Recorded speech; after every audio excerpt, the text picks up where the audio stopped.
Hello मित्रांनो, India versus England test series third टेस्टचा काल दुसरा दिवस संपला। कालच्या दुसऱ्या दिवशी इंग्लंडची फर्स्ट इनिंग संपली। इंग्लंडने फर्स्ट इनिंग्समध्ये 387 रन्स केलेले आहेत। या 387 मध्ये हायलाईट म्हणजे जो रूटची सेंचुरी, जॅमी स्मिथची 50 आणि ब्रायडन कारची 50। इंडियाकडून फर्स्ट इनिंग्समध्ये जसप्रीत बुमराहने 5 विकेट घेतल्या, नितीश कुमार रेड्डीने 2 विकेट, सिराजच्या 2 विकेट आणि रवींद्र जडेजाच्या 1 विकेट। कालचा दिवस संपता इंडियाने 145 रन्स केलेले आहेत। फर्स्ट इनिंग्समध्ये इंडियाच्या 3 विकेट पडलेल्या आहेत आणि सध्या ऋषभ पंत आणि के.एल. राहुल हे दोघे खेळत आहेत।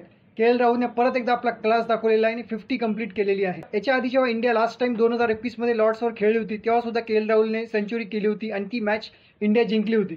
कालच्या दिवसाचे सगळ्यात मोठे हायलाइट्स म्हणजे 2 लेजेंड्स जसप्रीत बुमराह आणि जो रूट या दोघांचा परफॉर्मन्स। सगळ्यात पहिले बघूया जसप्रीत बुमराह। जसप्रीत बुमराहने परत एकदा आपली जादू दाखवली। जसप्रीत बुमराहने काल 5 विकेट घेतलेले आहेत आणि काल त्याने कपिल देवचा रेकॉर्ड मोडलेला आहे। इंडियाच्या बाहेर म्हणजे ओव्हरसीजमध्ये इंडियाच्या बाहेर जाऊन एका इनिंग्समध्ये सगळ्यात जास्त वेळा 5 विकेट घेणारा इंडियाचा बॉलर म्हणजे जसप्रीत बुमराह ठरलेला आहे। त्याने 13 वेळेस हे काम केलं। जसप्रीत बुमराहने 13 वेळेस आतापर्यंत इंडियाच्या बाहेर जाऊन एकाच इनिंग्समध्ये 5 विकेट घेतलेले आहेत टेस्ट मॅचमध्ये। याच्या आधी कपिल देवने 12 वेळेस हे काम केलेलं होतं। दुसरं मोठं हायलाईट म्हणजे जो रूट। जो रूटने आपली सेंचुरी काल कंप्लीट केली आणि त्याने राहुल द्रविडला मागे टाकलेला आहे। जो रूटने टेस्ट मॅचेसमध्ये 37 सेंचुरी केलेल्या आहेत। याच्या आधी राहुल द्रविडने 36 सेंचुरी केल्या होत्या। त्या 36 सेंचुरीला जो रूटने आता मागे टाकलेला आहे। तसेच त्याने इंडियाच्या अगेन्स्ट टेस्ट मॅचेसमध्ये इंडियाच्या विरुद्ध 3000 रन्स कंप्लीट केलेले आहेत आणि तो पहिला बॅट्समन ठरलेला आहे ज्याने इंडियाच्या अगेन्स्ट टेस्ट मॅचेसमध्ये 3000 रन्स कंप्लीट केले।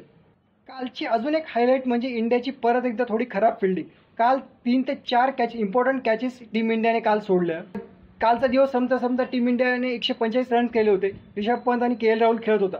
के.एल. राहुलने आपली 50 कंप्लीट केलेली आहे। ऋषभ पंत सुद्धा आपल्या स्टाईलमध्ये खेळत आहे। या टेस्ट मॅचमध्ये टिकून राहण्यासाठी किंवा ही टेस्ट मॅच जिंकण्यासाठी इंडियाला कमीत कमी 400 रन तरी करावे लागणार आहे, कारण 4th इनिंग्समध्ये बॅटिंग इंडियाला करायची आहे। शेवटची बॅटिंग ही इंडियाला येणार आहे।